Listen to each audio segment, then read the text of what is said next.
Everybody knows, and certainly I do, how hard it is to get everyone to agree about anything. But I think we can all agree about one thing tonight. It's been quite a year in Olean, New York, 14760. And I think that we can agree about one other thing, that there is an excitement and enthusiasm, energy and optimism that the city hasn't seen or felt in a long, long time.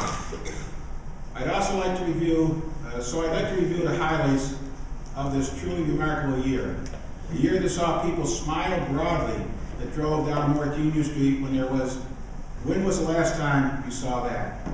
A year that saw hundreds of people cheering with delight as shipment from Dresser-Rand made the turn from Wayne Street through the first roundabout and started for the Port of Albany along North Union Street.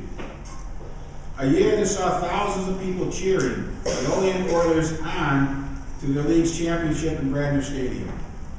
A year that saw a water policy put into effect and monthly water billing become a reality, a very helpful change for household budgets.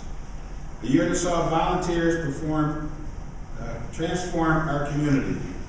Groups such as Lila Irvay and Casey Jones' City of Olean Neighborhood Preservation Committee, Kathy Patrikowski's Revitalizing Olean, as well as students from Olean Intermediate Middle School and employees from local businesses who picked up litter, planted flowers, and cleaned up empty storefronts. And it was a year that saw the early results of North Union Street, Walkable Olean Project, a project that began in September of 2011 when Jeff Bell of Solar Epoxy commissioned Chuck Bannis to prepare Walkable Olean, a vision for North Union Street.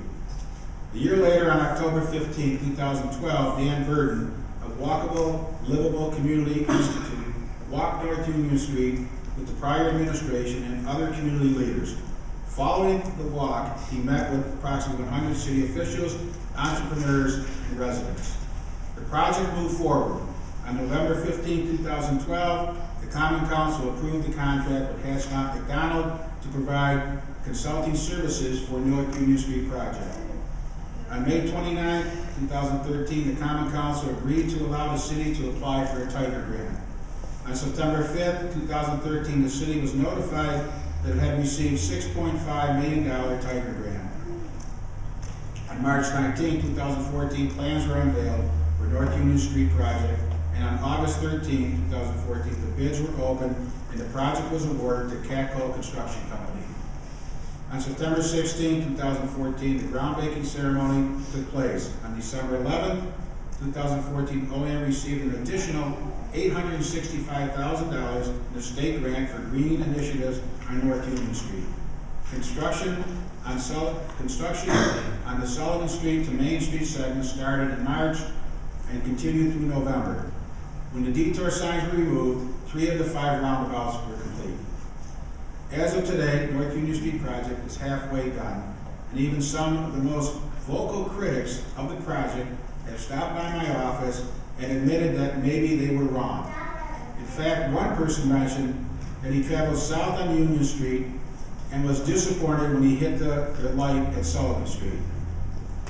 I must thank the North Union Street businesses who withstood the months of construction and the residents who ventured through the construction project to support these businesses. I also want to especially thank Wendy's, CVS, and the VA Clinic for providing parking space in their lots to help out their neighboring businesses that did not have accessible parking during the project. What a great show of community spirit and support for their fellow businesses. Although roadwork subsided for the winter, we continue to see a renewed interest in development in our business district. The old Bradner's building is taking on a new look and will open as an Italian restaurant in the near future. And developer is taking on the challenge of preserving the old and historic JoJo's building. In addition, during the past year, the city received some news from the business district. A section of West State Street and North Union Street is now listed on both the New York State and National Register of Historic Places. This is great news for our community. This listing recognizes the historic importance of the properties, provide them with a measure of protection, and provide income tax benefits to those owners who develop the properties. The future looks bright in our business district and about the lighting. The new lighting on North Union Street and on the north end of Union Street are on back order and will be installed as soon as they arrive. I promise the street will shine.